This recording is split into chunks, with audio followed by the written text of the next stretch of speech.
அதிகாரம் வான் சிறப்பு. உடல் வந்து வானென்று உலகம் வணங்கி வருதலால் தான் அமிர்தம் என்று உணரல் பாற்று. ஒரு விளக்கம். மழை பெய்து உலகம் மார்ந்து வருதலால் தான் அமிர்தம் என்று உணரல் தகுதாகும். குறள் 2. துப்பார்க்கு துப்பாய துப்பாக்கி துப்பார்க்கு துப்பாய தூவும் மழை. ஒரு விளக்கம். உண்பவர்க்கு உணவை உருவாக்கியும் ஆவத்தமக்கு தானும் ஓருணவாக எடுப்பதும் மழையாகும். குறள் 3. வென்று பொய்ப்பின் விழி நீர் விய உலகத்து ஒன்றென்று உடலும் பசி. பொருள் விளக்கம். மழை பெய்க்குமானால் கடல் சூழ்ந்து இப்பே உலகத்தில் உயிர்களை பசி வருத்தும். குறள் 4.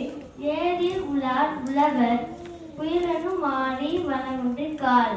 பொருள் விளக்கம். மலைவளம் குன்றிவிட்டால் உழவரும் ஏர் கொண்டு உளமாட்டார். குறள் 5. எடுப்பதும் எட்டாங்கு சார்வாய் மற்ற அங்கே எடுப்பதும் எல்லாம் மழை. பொருள் விளக்கம். எடுக்க உள்ளதும் வழக்கெட்டு அமர்ந்தரும் துணையை பெய்து கக்க உள்ளதும் மழையாகும். குறள் 6.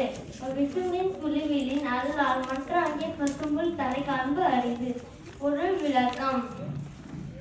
மேகத்தின் மழைத்துளி விடாது போனால் பசும்புலி நுனியை கூட இங்கே காண்பது அரிதாகி விடும். குறள் 7. நெடுக்கடலும் தண்ணீர்மை குன்றும் தனித்தெளிதி தானல்லா தாவி விடின். பொருள் விளக்கம். மேகத்தின் பெய்யாமல் விடுமானால் நீண்டு கடலும் தன் வளம் குன்றி போகும். குறள் 8. சிறப்போடு பூசனை செல்லாது வழக்கு மேல் வானோர்க்கு மீண்டு. பொருள் விளக்கம். மழை பெய்யாமல் போகுமானால் இவ்வுலகில் வானோர்க்காக நடைபெறும் வழிபாடும் நடைபெறாது. குறள் 9. தானம் தவம் இரண்டும் தங்கா வீணுலக மானம் வழங்க தெளின். பொருள் விளக்கம். மழை பெய்ய விட்டால் பெரிய உலகத்தில் தானமும் தவமும் இல்லையாகும். குறள் 10. நீரென்று அமையாது உலகினில் யார் யாருக்கும் வானென்று அமையாது ஒழுக்கு.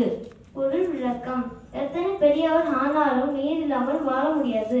நீரோ மழையிலும் கிடைக்காது. நன்றி, வணக்கம்.